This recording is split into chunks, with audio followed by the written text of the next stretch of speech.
Hello, everyone, for joining. I can see some people are typing some things into the chat box, which I'll pay attention to in just a moment. Just to let everyone know that we are live now. We will get going in just 1 minute, just letting the last few here join. It's always the last 2-3 minutes where most of the people join, so we'll let them not miss the beginning. I see some people here who wrote they joined from Japan, joined from New Zealand, joined from the US, joined from the UK. So it's pretty amazing, just the diversity of time zones that we have here. So really, really thank you very much for joining.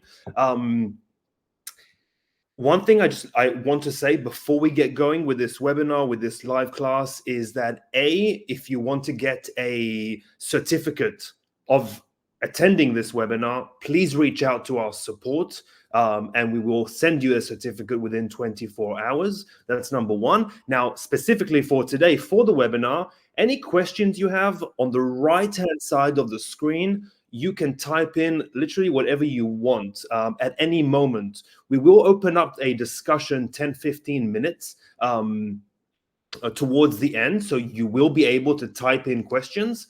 But along the way, even now, even in the middle, if there's anything relevant that you want to throw in during the middle, if you want to just write something down so that you don't forget, so you can use that chat box, put as much detail in there as possible so we can stimulate discussion. I have had the honor now of knowing Philippa for more than a couple of years, and in working with Philippa also on different continents and different environments. And I've had the extreme pleasure of interviewing her very intimately, one-on-one, for between 1 or 2 hours on both times, which both you can listen to recorded on the Treatment Room Secrets. A bit more relaxed, a bit more conversational maybe than it will be today. But the topic is at the core of it, and a topic that we can, as Philippa knows, we can, and a lot of you will discover or know already, that it's a topic that we'll keep digging into and keep evolving with it. We'll never kind of put a cap on it and say, now we understand the power of movement, now we understand the effects of movement. It's always going to evolve, and we're always going to learn from it. So I think Philippa demonstrates those values, because Philippa, every time I speak to her or see one of her blogs or interview her, new things come out, new layers of that onion, always come out, and it's refreshing. It's refreshing to see that a topic that maybe some can characterize as discovered or, excuse my words, boring. I think not. And Philippa really spends all of her time, and you guys wouldn't have been joining us if you weren't interested in this. So I'm looking forward to this webinar, looking forward to this 1 hour with Philippa. Any questions you have, use the chat box on the right-hand side. Hopefully this is right. And enjoy. There will be a recording of this, which we'll email to everyone and have on our website. And besides that, really enjoy. Philippa, it is always a pleasure listening to you. So I'm going to put you here, remove myself from stage, add you to the stage, and then everyone should be able to see and hear you. If there's any audio or visual issues, I ask anyone, a volunteer, to type something into the chat box, and then we'll work and try to fix it. Now on the screen, you should see Philippa and the presentation. Well, thank you so much for that kind introduction. And just to let you know, you've gone. There we go. Oh, no, I'm here with you. I'm listening. Oh, okay. Well, it's wonderful to be here. I'm so excited to share my pet project, which is Movement Made for Menopause. And, I have a personal interest in this because I am post-menopause myself. And so menopause fitter, stronger, and healthier. That's what I'm hoping for more and more women around the globe. So I'm really looking forward to diving into this topic today. And for a lot of men to kind of at least get some context around it, because even the men are all surrounded by women. Yeah. Well, no, especially because what our audience are therapists. So regardless of whether they're men or women, they're working with women, they've got women in their lives. So spreading this message of movement made for menopause and, educating ourselves, our colleagues, our friends, our families about menopause and the effects on a woman's body you know, this is my mission and this is something that you know about me. Absolutely. So without further ado, I think we should make a start. So thank you so much for that kind introduction. As Danny said, and you might do a better job than me. That's why I'll allow you to express all the acronyms and experience, because it is vast. Yeah, well, that's vast. It's because I'm old, Danny. That's why. Well, so hello, I'm Philippa, and I'm a chartered physiotherapist.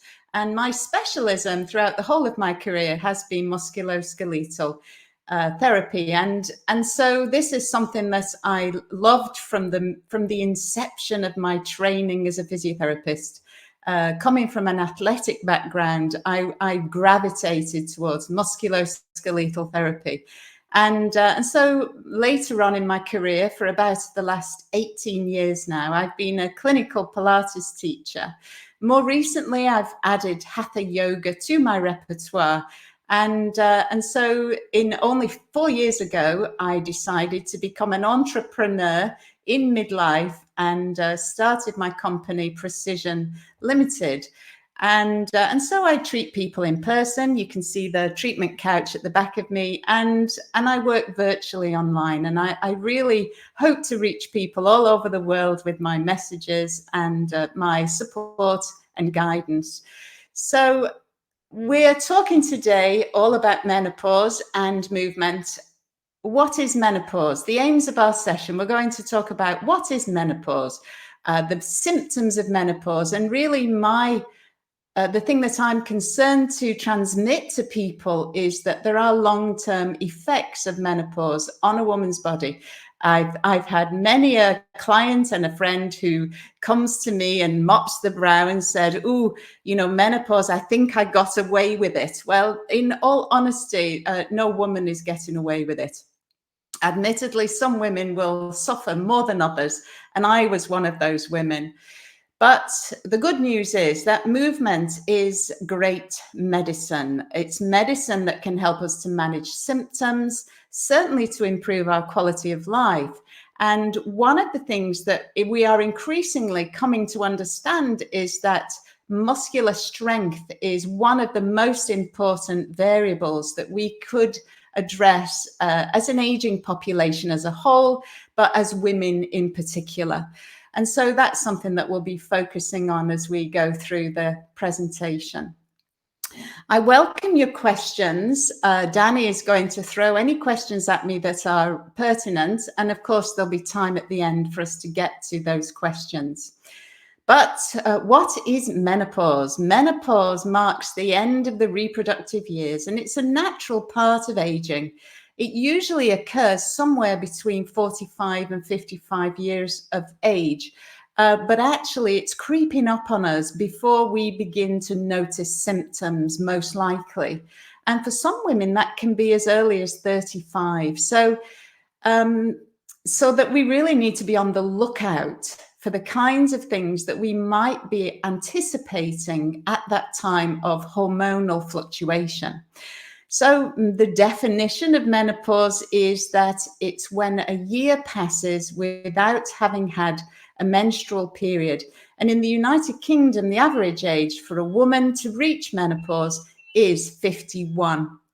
And I was smack bang on the dot with that one. So this was me.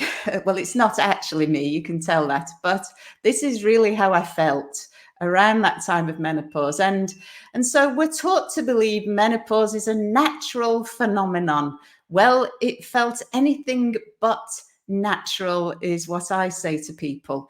If being hit by a bus is considered natural, then maybe. So not everybody, however, experiences symptoms, severe symptoms, but most people, most women will experience some symptoms. The age of onset varies and the severity varies greatly from woman to woman. Symptoms can begin months or years even before the periods start, as I alluded to earlier. And although physical symptoms can reduce after the onset of menopause, lasting on average around 4 years after your last period. Some women will experience them for much longer, and I have had ladies in the 70s who complain still of hot flushes. And I think one thing that unites a lot of women is difficulty sleeping. I don't know about you, but that's something for me that started in my child rearing years, when you're on the lookout or listening for children, creeping about the house at night time. And somehow for lots of women, we just never get back into the habit of sleeping well. And, invariably that's going to have ramifications.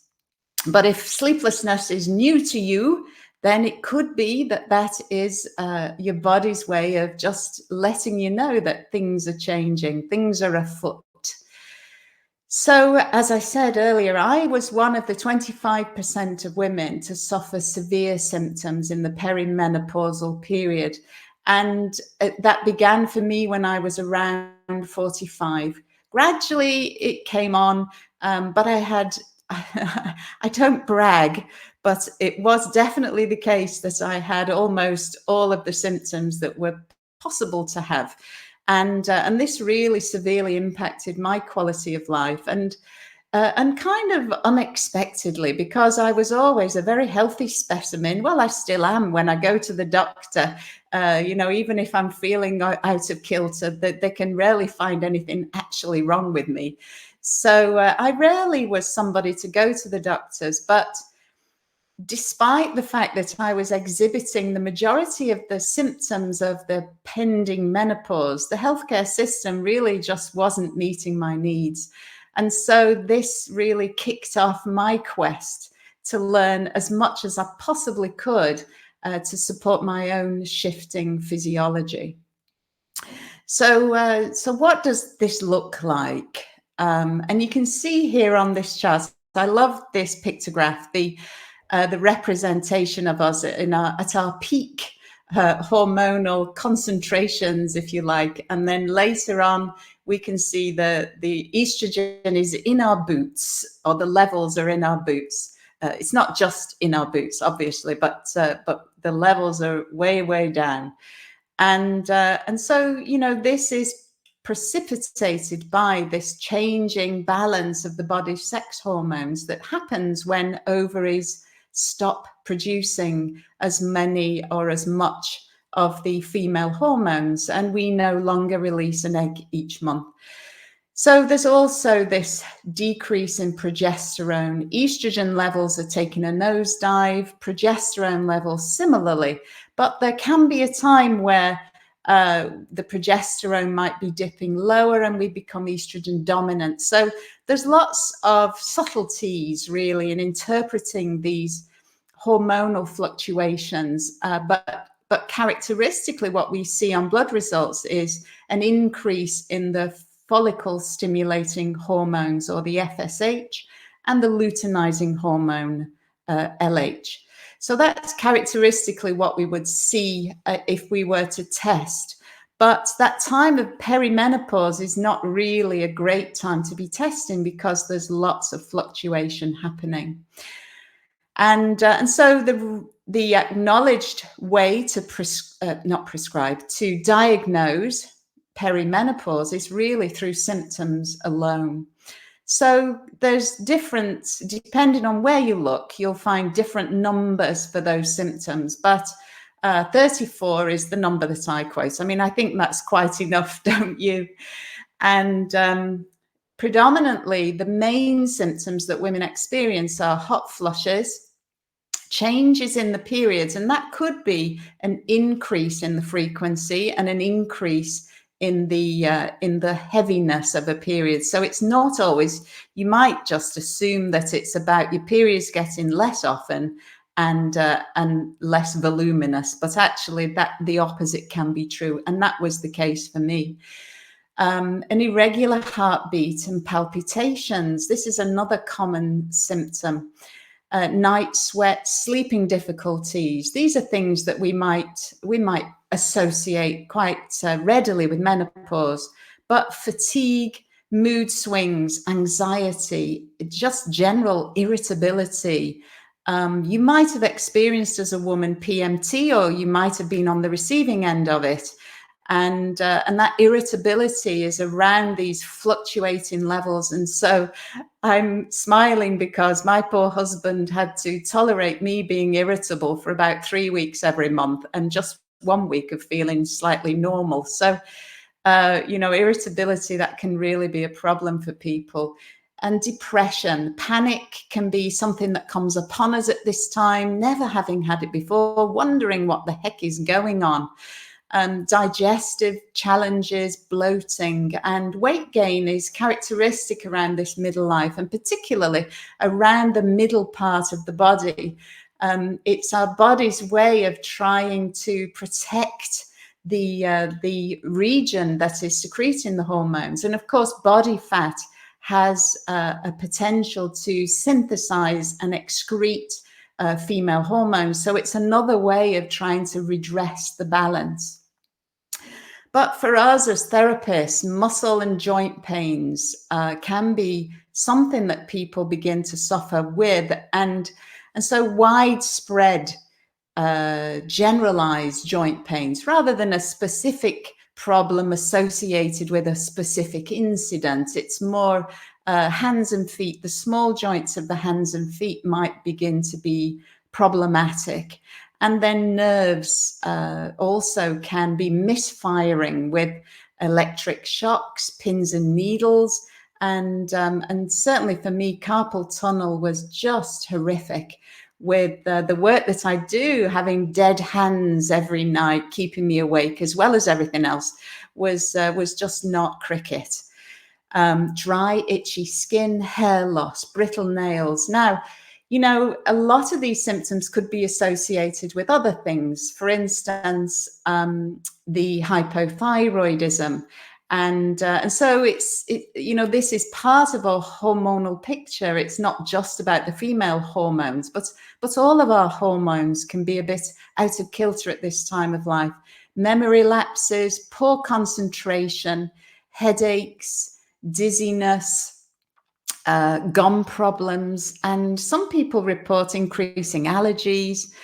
And then, of course, we've got the pelvic health considerations. Now, as a musculoskeletal therapist, this wasn't really in my wheelhouse, I have to say, but increasingly I'm taking an interest in this holistic approach to treating the women that I work with. And so it's important for us all to be cognizant of the fact that the decreasing estrogen levels can have an impact and a bearing on the pelvic organs.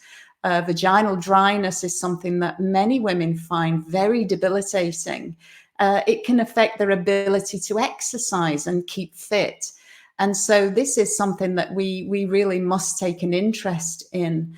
And so now everything, well, maybe not everything. There are unique symptoms that will be unique to an individual. And so it's important not to dismiss strange or unusual symptoms if we're seeing this picture that we could maybe puzzle together of a whole plethora of symptoms that women that we take a history from may just be reporting to you as a therapist, to us as therapists for the first time. And so the other consideration, of course, is a premature menopause. And that's an early menopause, earlier than the age of between 45 and 55.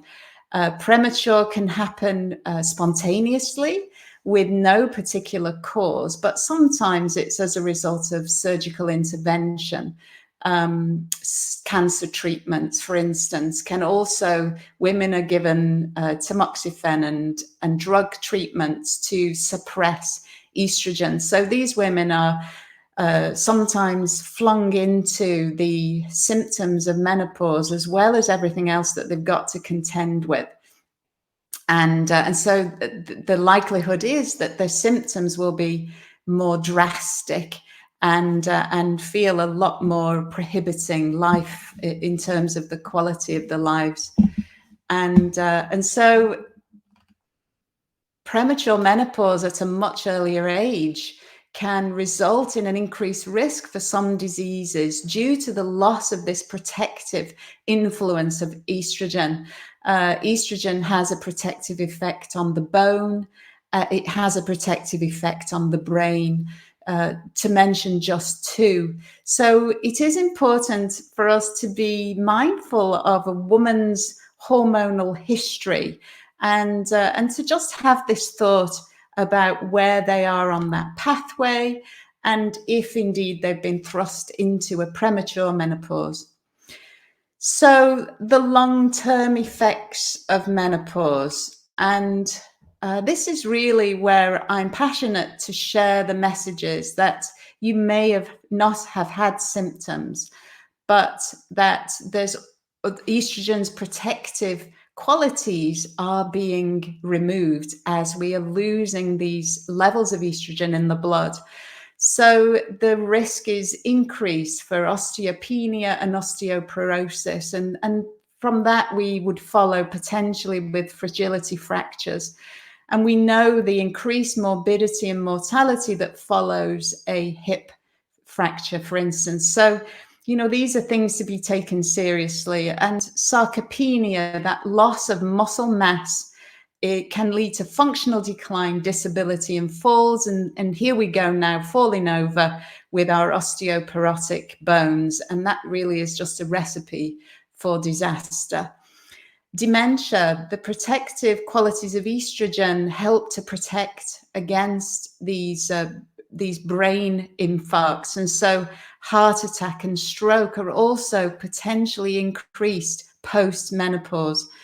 And I've already touched on the pelvic floor dysfunction, and pelvic organ prolapse is another very debilitating thing that lots of women might be dealing with without disclosing this to you on the therapy couch. So what does it look like? The imagery around this is maybe not 100% accurate, but it's nice to be able to put that into perspective. The left side of your image is normal bone, and the loss of bone, this progressive loss of bone with an osteoporotic vertebra on the far right of this image, where we're seeing vertebral collapse. And so this honeycomb matrix of the bone is being impacted as a consequence of an altered relationship between bone cell synthesis and bone cell resorption. So it's that relationship between the osteoblasts that are building bone and the osteoclasts that are responsible for clearing up the redundant bone in the cell. And so this relationship between the building of the bone and the removal of the bone cells becomes disproportionate, and we've got less building going on and a bit more of the clearing out.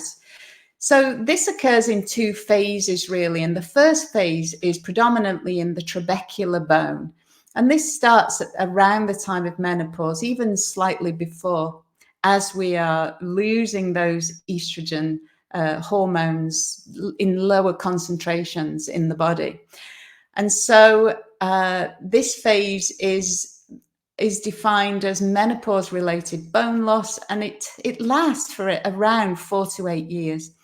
The second phase is a persistent, slower loss of both trabecular and cortical bone. And this is really age-related bone loss. And it's the only phase that happens also to men.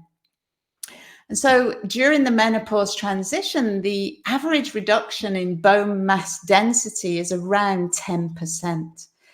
And approximately half of women are losing bone even more rapidly, perhaps as much as 10 or 20% in those 5 to 7 years around the menopause. So around 25% of postmenopausal women could be classified as fast bone losers. And as of right now, we wouldn't necessarily know if that was us or the clients that we were dealing with. So the other thing that's markedly affected by this changing in estrogen, the changing levels of estrogen, is sarcopenia. And this really matters to me as a lifelong committed exerciser. The idea that I'm working harder than ever to just stand still sometimes can feel just a little bit frustrating. However, this is just the path that we tread as women. And so it involves a loss of mass and strength. So the other thing that happens is a fatty infiltration of fatty tissue replacing the muscle contractile tissue. And then finally, an altered ratio of the fibers, the type 1 and type 2 muscle fibers. So type 1, characteristically, we might be familiar of as our fast twitch fibers, and type 2, more the endurance fibers. And so what we are discovering is that through aging, but also through this the effect of losing estrogen, there's an altered ratio. And so we're losing more of the type 1 fibers. And so the composition of the muscle is changing. And that has ramifications if you think about your ability to dodge a runaway dog, for instance, or run after a bus or a child. So our fast twitch fibers are potentially going into decline, and that's something that we need to address in our programs of rehabilitation and movement. So skeletal muscle mass accounts for somewhere in the region of 30 to 40% of total body weight. And it really correlates with our ability to function and our general health status. Skeletal muscle mass in women peaks around the 3rd decade, and it decreases gradually thereafter. But there's an accelerated decline after the 5th decade. And I'm pretty sure by now you don't need me to tell you that this has something to do with estrogen. And so women can experience around a 21% reduction of muscle strength between 25 and 55. And an annual decline in performance is around between 1 and 2% after the age of 50, and could be as much as 3% every year after the age of 60. So we really have this, it's important that we have this knowledge, this gradual and generalized deterioration of skeletal muscle is associated with increasing adverse health outcomes. And so it's important for us to consider this as we work with women, whether that's why they came to us or not is really, the mission that I'm on, for us to just have this in the back of our mind at all times. And so, sorry, I'm going the wrong way, everybody. The other consideration for us as therapists is connective tissue. So the pathways in which estrogen interacts with tendon and ligament tissue are numerous. And there's several possible ways that estrogen could influence the stiffness, failure load, collagen content, and the fibroblast proliferation in tendons. Suffice it to say that collagen synthesis is altered, tendons are stiffer and more prone to injury. The other thing that's potentially influenced is cartilage degradation. And so they found that there are 2 estrogen receptors in chondrocytes, and that provides some evidence that cartilage is sensitive to estrogens, which could thus mean that declining estrogen levels are implicated in the pathogenesis of osteoarthritis. And it's certainly true that estrogen deprivation at the menopause seems to be associated with an increased frequency of knee, hip, and finger osteoarthritis, and in the severity of hip osteoarthritis. So, we're starting to see that the effects of estrogen are wide-reaching in a woman's body. And so I mentioned earlier the propensity for estrogen to protect the brain. And so declining levels contribute to an increased risk of dementia for women, and that's particularly the Alzheimer's type. Female hormones have regulatory actions on non-reproductive regions of the brain also. And this includes the prefrontal cortex, the hippocampus, the thalamus, and the brainstem. And these are all areas responsible for emotions, behavior, and reasoning. And so, it's hardly any wonder that we start to get a little bit irrational. I don't like to generalize. I'm speaking from my own experience of riding this roller coaster of hormones. And so lower levels of estrogen and progesterone are associated with slower nerve conduction speeds as well. And so, and an increased risk of peripheral neuropathy. So, these are all considerations for us as musculoskeletal therapists, as sports therapists, when we're dealing with people, just to be cognizant of this fact. And so the heart and the wrist and the cardiovascular system, the vascular system. Menopause compounds many traditional cardiovascular disease risk factors, including changes in body fat distribution, reduced capacity to tolerate glucose, abnormal plasma lipids, increased blood pressure. And so, gender has a bearing when it comes to our consideration of cardiovascular incidents. And so although women have a lower risk of stroke during middle age, during the 10 years after menopause, the risk of stroke roughly doubles in women.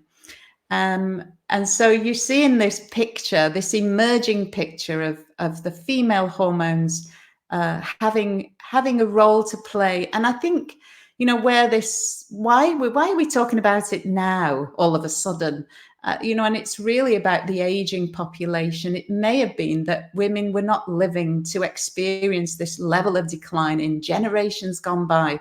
But, with the advances in modern medicine, then we are hopefully, the average age of a woman is not the average age. Our life expectancy could be as much around 83. Sorry, the average is around 83.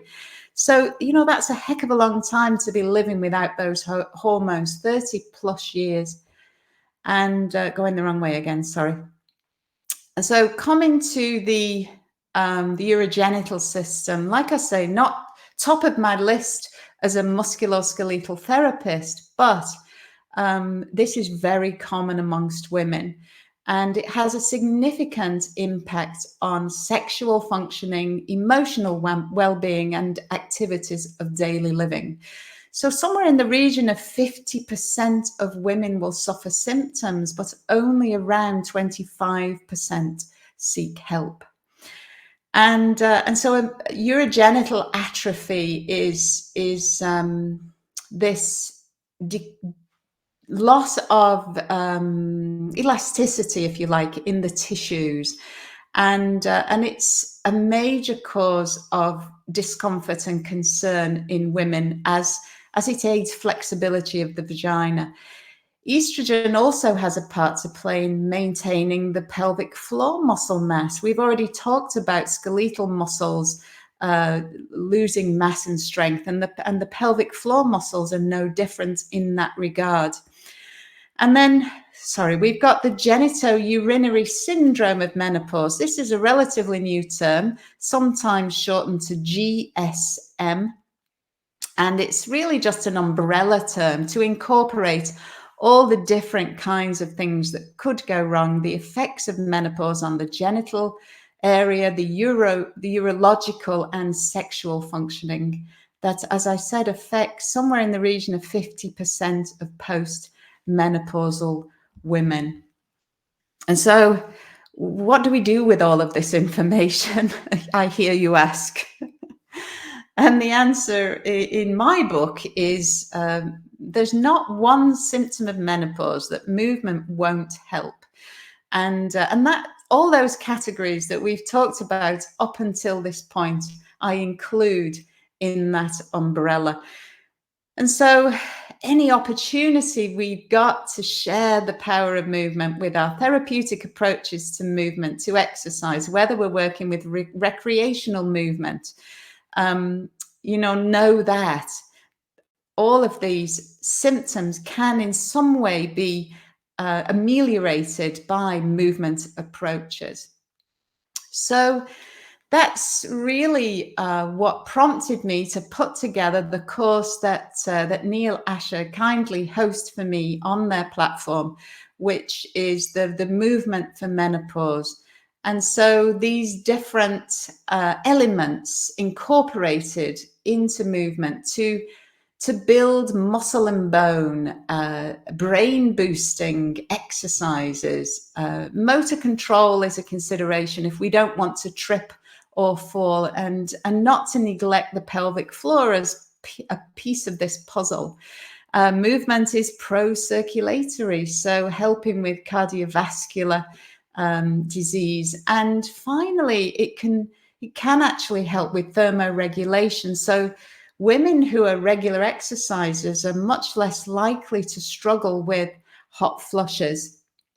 And so when it comes to movement for bone, what are we thinking about? We're thinking about axial loading. We're thinking about impact.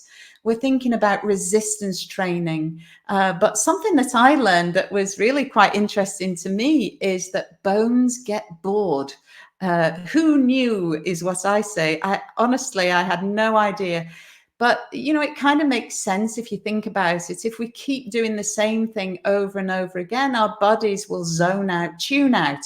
And so bones get bored somewhere in the region of 10 minutes after we start doing the movements that we're doing. So variety is something that I incorporate in all the movements the approaches that I teach with my clients. And really keep the body guessing is what I say. So when it comes to muscle, tendon, cartilage, and nerves, we want to put these muscles and all the different joint structures through their respective movement cycles every day and maintain strength and stability as much as possible to prevent aches and pains. And strength training promotes physical resilience. It increases our physical endurance, so it tackles the fatigue element, and it can decrease the risk of physical injury. So, I call it my Pilates insurance policy, or your body insurance policy. Movements that we make every day are really helping to keep us supple, to keep us strong, and minimize this risk of injury. And so we can think of the brain like a muscle. It's got plasticity. Use it and it changes in response. Ignore it and it atrophies like any muscle. Only 10 minutes of light activity increases electrical activity in the hippocampus, that center for learning, memory, mood, and emotion. And actually, we can see increases in the volume of the hippocampus in response to activity.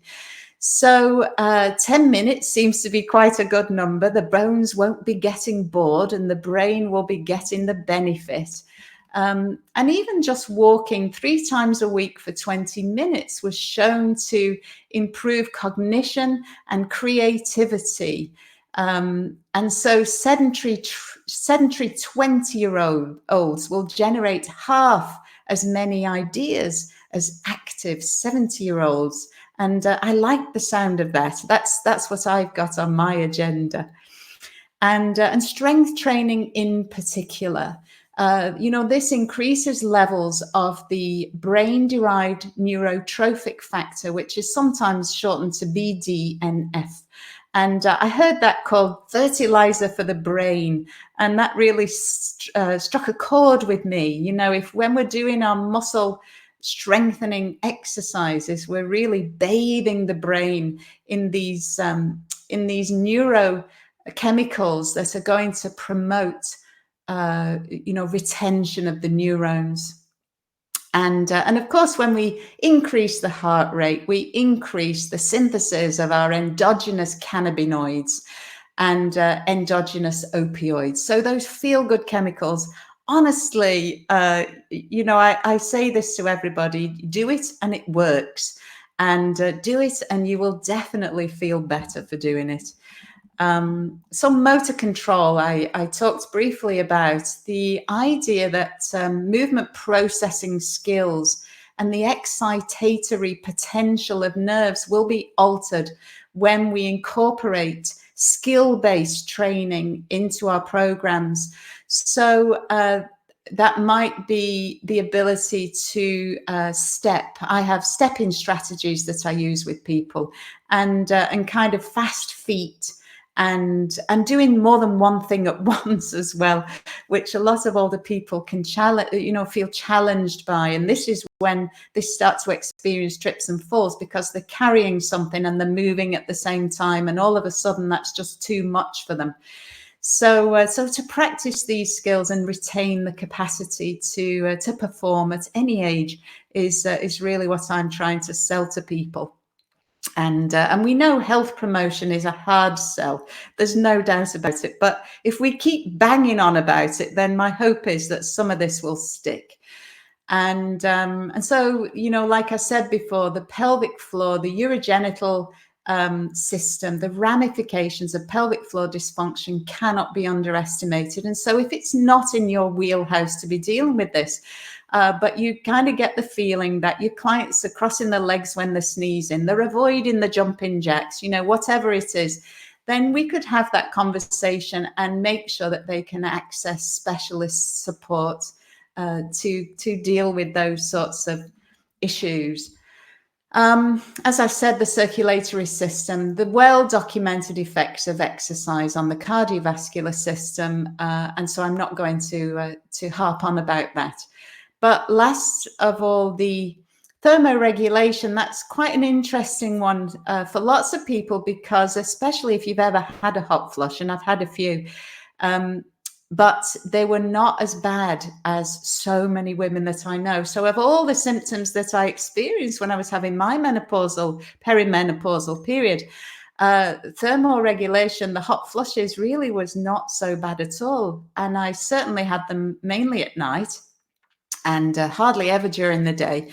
And so there is evidence that exercise training that improves cardiorespiratory fitness reduces hot flushes, and that improvements are likely mediated through greater thermoregulatory control in response to increases in core temperature. And so, we know that if we expose our bodies to experiences and sensations, then they kind of learn to adjust over time.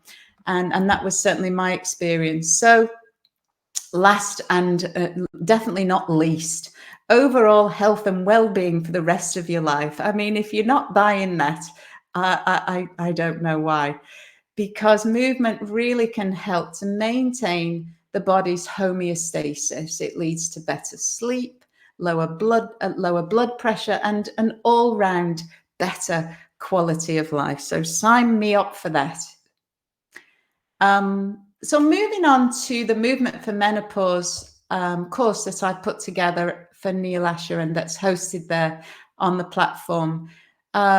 There's a whole load of references for all of this material in there. If you choose to interrogate that more deeply, then this is something that's incorporated in there, the screening.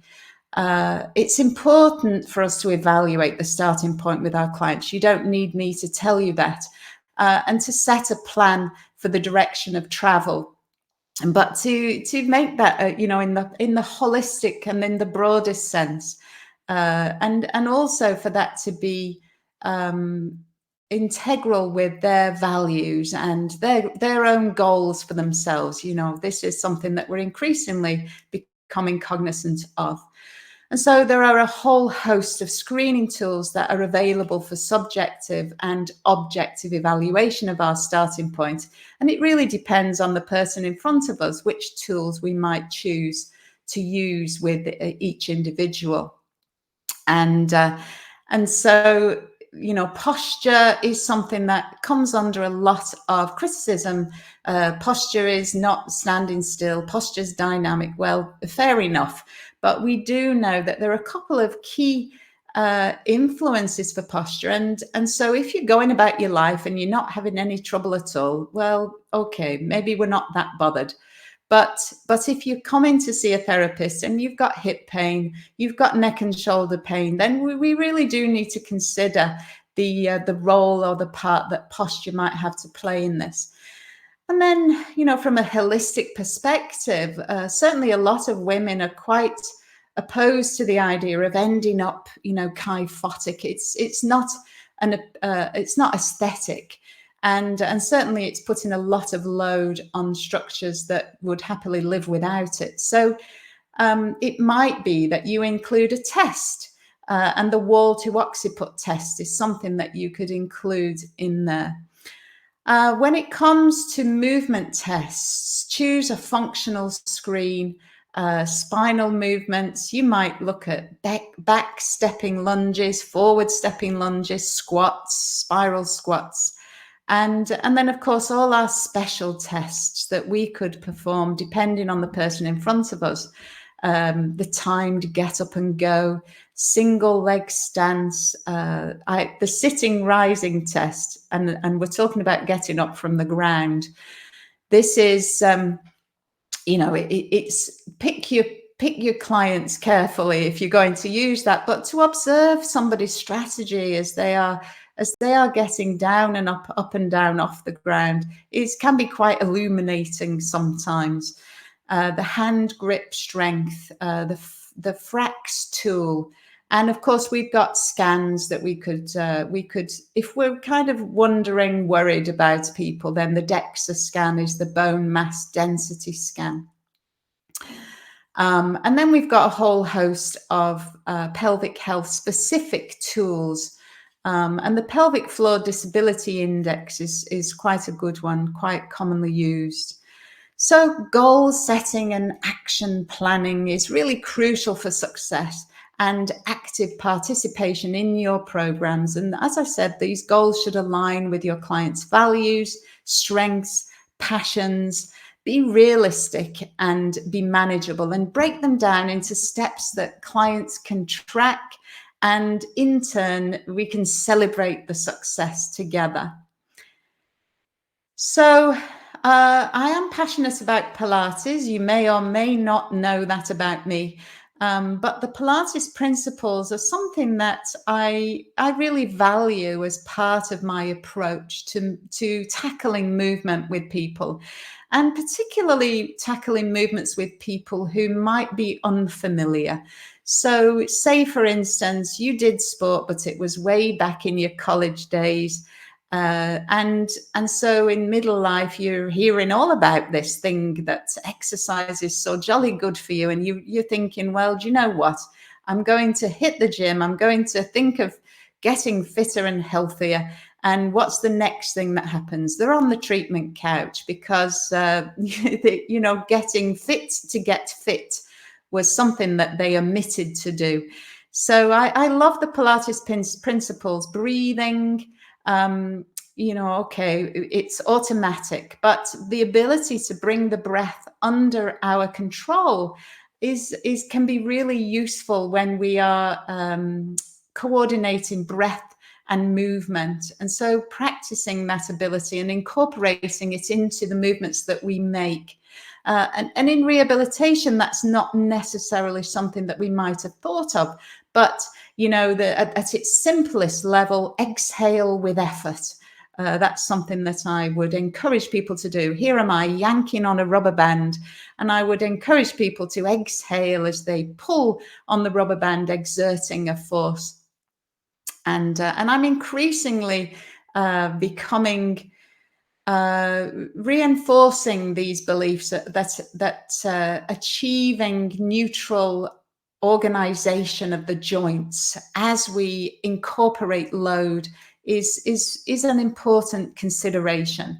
And then the ability for us to understand what it feels like when the muscles of the core are switching on and doing what they should do automatically, but sometimes that automatic mechanism is interrupted. And so sometimes we need to bring these what should be automatic under our conscious control. And that also applies to the setting of the central core.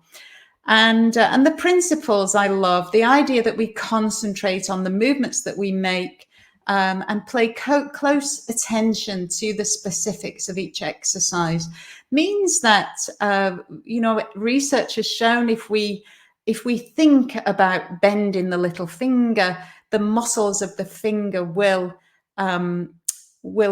get bigger and stronger just as a result of thinking about bending the finger. So the idea that we incorporate this focus on the movements that we make can only serve to enhance the effects on the body.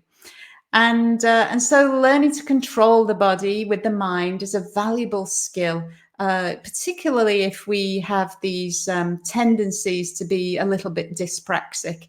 And I've got two sons, and they're both at opposite ends of the spectrum when it comes to the inherent ability to control movement. One is a natural athlete, and the other really has had to really practice and work at developing that skill. But the good news is we can work and we can improve on those skills. And so incorporating the phenomenon of concentration, precision, the trajectory of the moving part, and we can think about this in terms of the amount of attention that an athlete pays to the reducibility of movements. So the more reproducible those movements are, the less likely we are to hurt ourselves, and the more successful and impactful those movements are going to be. So moving with fluidity, elegance, and grace is part of what flowing movements would look like, and it's something to aspire to for sure. I did not set out in my life as someone who was naturally elegant and graceful, but it is something that people now remark upon.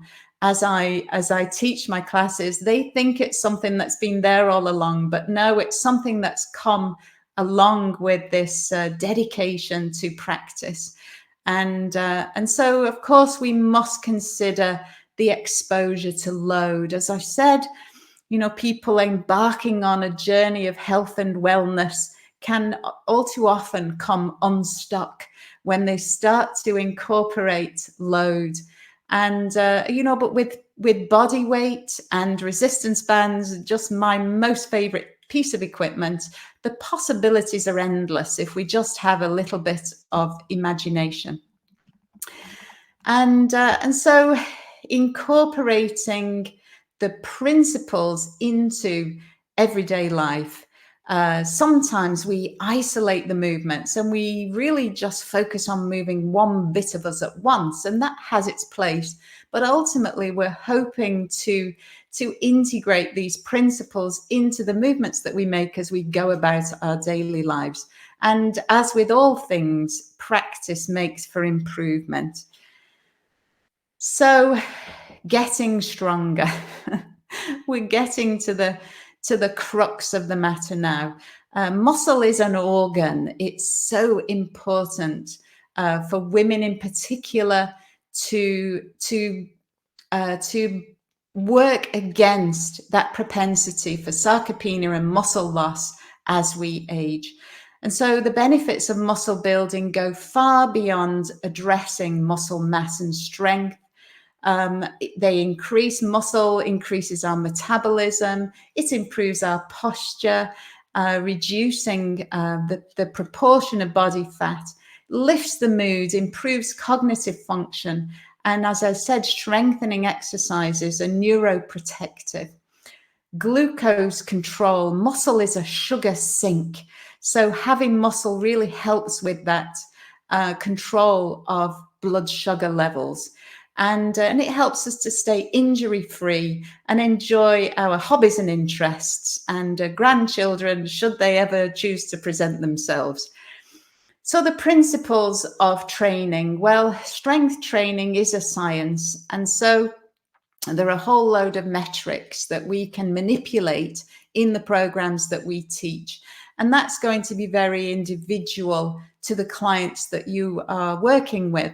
But of course, the variables, we can manipulate the duration, the intensity, and the frequency. And all of that depends on the desired outcome. So we're looking to increase muscular endurance, strength, and power.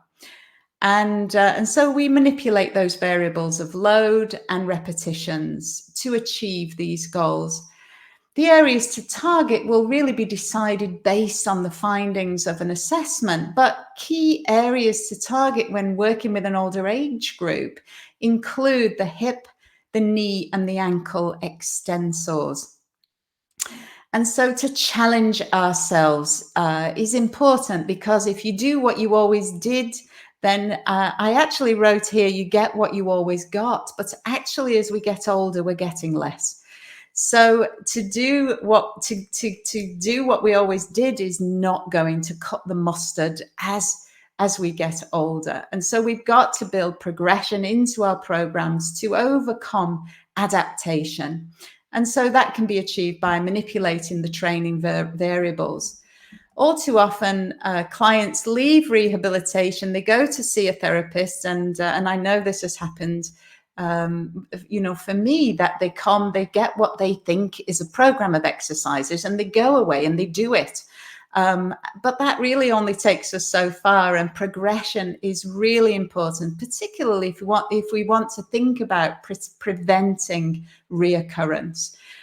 And so considering function, that's really individual specific, isn't it? The people that you've got in front of you, are they golfers? Are they horsewomen? Are they equestrian, I suppose I should say? Do they ride a motorcycle? What do they do for a job? And what do they want to be able to do moving on? That future that you picture for yourself, what does that look like? And so we can kind of tap into that with people to get the buy-in to cooperate with these programs that really can be life-changing, but only if you do it.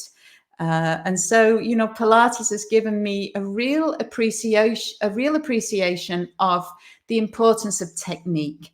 And, this is something that I consider to be even more crucial when we start to add load. And I see people all the time at the gym, because I go every week, flinging weights about, kettlebells, you name it. And that's okay for fit, healthy people. I was listening to a podcast only the other day, high intensity interval training. Now that's the newest thing, isn't it? Let's see how short a time we can take to get fit.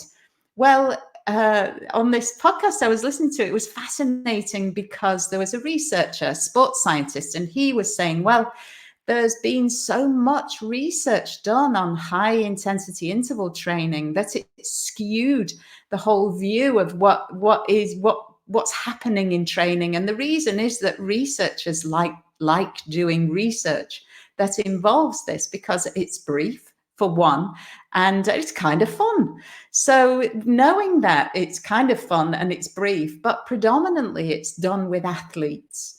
So is this something that the average person on the street should be tackling? Well, if you ask me, certainly not as a starting point. So let's get fit to get fit. I think I said that earlier. And so the Pilates, hang on, I'm going backwards. The principles of strength training, we can use tests to really evaluate our starting point. What is the starting point? And I said the strategies that people might use to get off the ground. I've got a client, and we did the sit to stand. How many times can you sit from a chair and stand up in 30 seconds? And this client, in excess of 70 years of age, You know, he started off in the 25th percentile, and now he's actually exceeding, you know, the chart. He's off the chart, and that's because he's trained and we've practiced and he's worked at it. And I love that that's possible, because it absolutely is. Grip strength test. This is a really simple test, the hand dynamometer. We can use as a predictor for muscle strength. It's been ratified as a predictor, strength and endurance. So just something simple that we could do in a clinic setting. We don't have to go with a whole load of weights and do the 1 rep max. Although if you are a sports trainer, then that's something that you might be thinking of doing. So we make our evaluations, and then we make our decisions about the treatment variables, the training plan, the plan for training. And of course, this all really truly depends on our goals. So, oh, hang on, did I go the wrong way? Oh no, here we are. So, you know, for me, focus on the major muscle groups, you know, the quick wins. We want to get some quick wins in there, and focus on anti-gravity muscles and the extensors, like I said earlier. Incorporate a mix of pure anatomical movements and PNF-inspired movements, and strengthen in all key positions. So whether you're standing in a split stance, high kneeling, half kneeling, supine, sidelining, you know, you go at it. And so for function, if you think about all the things we do in life, it's not linear, and we're in all sorts of positions as we go through our day. And finally, execution is everything. So engage the brain and get imaginative and really have fun with this stuff. And that's what I do every day. You can see I smile when I talk about this stuff because I love it. And I hope you do too. So exercise therapy is really a way of helping us to reduce pain for our clients. I think we empower people when we pass the control over to them. I'm all about hands-on. You can see that I've got the couch here in the background. When it's called for, then, you know, we dive on the couch and I get to work. But exercise therapy is a way of accessing analgesia for people and empowering them to feel like they have some control over their symptoms and the way in which they manage them. And so regular exercise can help to prevent chronic pain. Mastering a new skill is really empowering, and it increases our confidence. So there's never a time when this same client I was talking about, I introduced him to a barbell and some weights last week, and he was absolutely thrilled to be lifting weights. Having watched people over the years in the gym, never felt the confidence to embark on lifting a barbell. And here we are now, he's getting stuck in with the barbell, and we were all happy about that, you know, he and I.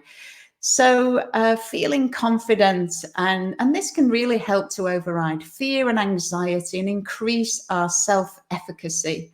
Learning's great for the brain at any age and at every age. The benefits of physical activity are undisputed. It's really important that we make time for self-care, so that even us as therapists, sometimes we find that we're busy with our clients, and then we're busy with our families. And if we can make time for our own self-care, then this is something that we really must prioritize for our physical and our mental health. And so we get a whole new lease of life if we join a community of people who are working towards the same goals to feel fitter and stronger and healthier at any age. And so thank you so much for sitting through this webinar. I've been really indulging my passion, and I hope that you have enjoyed listening and got some questions for us to tackle in the questions. Thank you. Philippa, that was fantastic. So thank you very much. That was really great. And again, I personally always feel you're passionate. So I think it's something that's hard for you to even find to hide if you wanted to. I'll tackle you with the first question that came in last. Is just that we have Rosie here from Australia asking if you're familiar with the Lift More study that was done by Belinda Beck in Australia. It is something that I've heard of. Yes, Okay. I think this Rosie, is. if you wanted to, Rosie was only asking if you were familiar with this. So, Rosie, if you do have Yeah. a follow-up question or anything after that, please feel free to also enter it here as we discuss. Yeah. So, as you were saying, Philippa, sorry. No. I mean, it is in my consumption of this material is vast, and so I hear things and I think to myself, oh, I must go and have a look at this. And then, the next thing I know, I've moved on. But thank you for reminding me for that, because I shall definitely go and have another look at that. Me as well, by the way, because I am unfamiliar with it. I wanted to ask you, if there's any like hacks that I use hacks in quotes, if you use with, women that maybe waited too late, or who maybe have just not too late but experienced like symptoms for many years before they even went to even investigate what they're going through, because I don't remember the exact numbers, but you mentioned that a very small percentage of all the women that have symptoms actually seek help, seek advice, and take action. So Yeah. what would you implement with someone that's maybe waited so long before even approaching someone like yourself? Well, I think if you would take away the slides from the screen, then I can be a bit bigger in the window. Apologies. You're absolutely right. We have a dog here with us. Thank you. So there we go. Yeah, thanks. I think the thing that I really encourage people to appreciate is one, it's never too late. And I think the information is power, peace, so that people having an understanding around what's happening in the bodies and the kinds of things that they can do to help. And so are the quick, easy things that you can do, I suppose, for me. Well, actually, I used the word hack, but I didn't mean in terms of quick and easy, but like maybe something to help hook someone, to show them that maybe it really is never too late.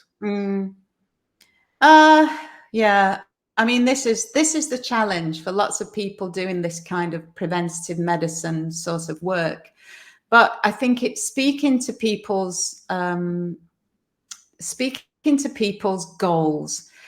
The idea that what do you want your future to look like, and that so many of the people that I work with look around their peers of the same age, and they're kind of all sort of peacock-like and proud of themselves because they make this comparison, and they are doing well in terms of posture. They're doing well in terms of their physical endurance and their ability to function at this higher level. So how do we encourage that engagement? I think we just have to keep banging on about it, first of all, and to make it appealing and accessible. So, I was with a potential client last week, and she said, "I hate the gym." I said, "What do you hate about the gym?" Everything was the answer to that. So, this person is not going to go to the gym. But the idea, and people don't like the idea of sweating sometimes. Getting out of breath can be something, because if you think about it, anxiety can sometimes get us into that over-breathing cycle. And that over-breathing that comes with exercise can sometimes trigger that feeling of panic, and that association with panic. And so for some people, just the idea of over-breathing is not on their radar. They're not wanting to go there. So if we can really dig into, people's preferences and lose our own preconceptions, because, we're all guilty of this. I've got the things that I love to do, And in the past, as a younger person, I might have been guilty of writing off certain activities as pointless because they weren't hard enough. Well, there's no such thing as pointless when it comes to movement. And so for us to kind of override any preconceptions we might have, I've been on a few courses lately where Pilates has been criticized. And well, I say a few, I was on one, but she gave clarity around specific exercises. So that was fine. I listened to a podcast the other day, and again, yoga came under criticism, but from people who don't do it. So why are we dismissing things that we don't understand? I don't dismiss anything. I've had the good fortune to try lots of different things, but I haven't done everything. You won't catch me skydiving, put it that way. So, just to be open to the idea that all movement is good, even if it's just walking outside for 20 minutes every day, getting some natural daylight, and then to build on that. So this idea that we start a habit. I was listening to material again only this week where there was this sports scientist researcher was saying that doing 6 weeks of constant state cycling, so it's not strength training. I mean, partly your legs, but it's kind of this cardiovascular training, steady state cycling, zone 2 training. And then when these people went on to a strength training program, compared with people who hadn't done this cycling, the gains were greater. So we start simple, and we tap into the hobbies and interests that people have. Gardening counts. A client said to me only today, I had this job to do. It involved lifting planks, moving them and putting them somewhere else. She said, I put the tracker on and I did 20 minutes of exercise, so let's put the preconceptions to the side. All movement is good. Some is going to appeal more to some people than others. And our job is really to tap into that. And are there things like that you, along your journey, realize, oh no, I shouldn't be doing that? Because maybe people are doing all the hard, right things. They are moving every day. They're doing all these things, but they're not sleeping enough, or they're not drinking enough water, which are maybe obvious things that we all agree on that we need, water and sleep. But is there something out there that maybe is hurting, women at this age, maybe that is helping the acceleration of all these symptoms? Oh, well, yeah. So modern life, unfortunately, we're just about allergic. Everything that we do, yeah. Yeah. So the implications of stress on the system, and kind of being out of your body. So out of touch. When you're out of touch with what things that you do and the influence that they have. And so being disconnected is the most problematic thing for people. Oh, I don't sleep well. I drink coffee at 4 o'clock in the afternoon, and not putting 2 and 2 together. And I think we're all guilty of this to a certain extent.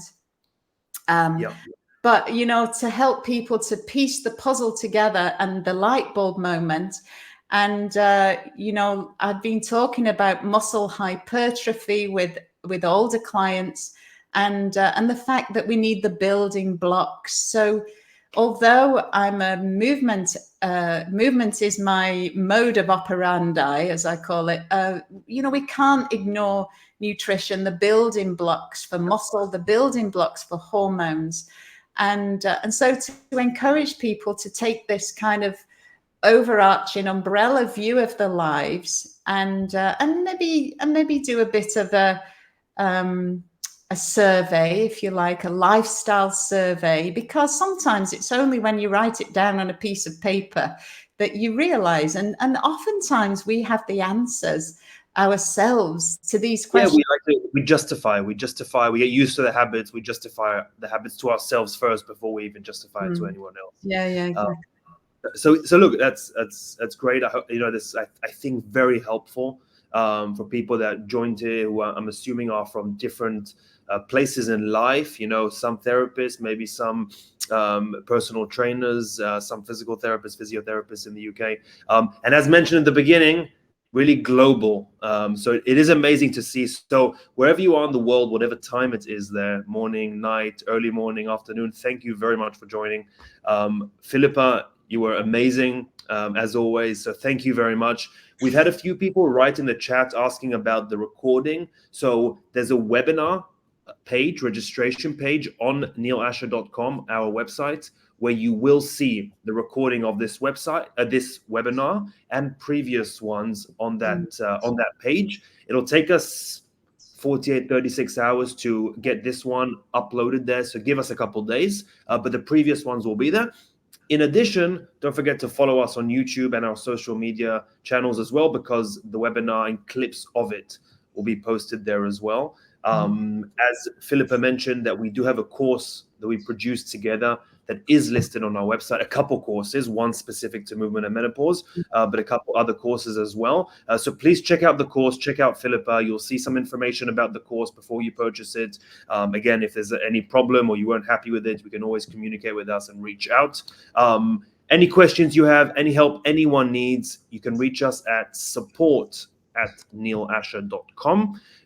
And we will get back to you within 24 hours on weekdays. So anything you need, feel free to reach out. Philippa, again, thank you very much. Any closing remarks from you?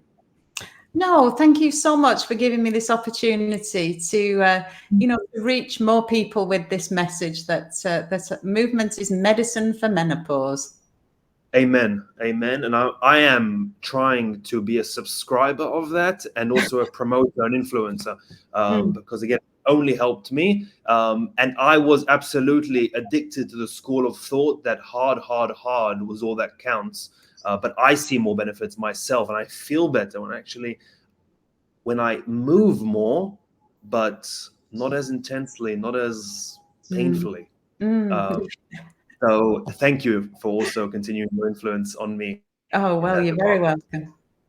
Have a great evening in Shire. And everyone out there, have a great rest of your day. Good night, good morning, wherever you are. Thank you very much, everyone. And until the next one next month. Thank you.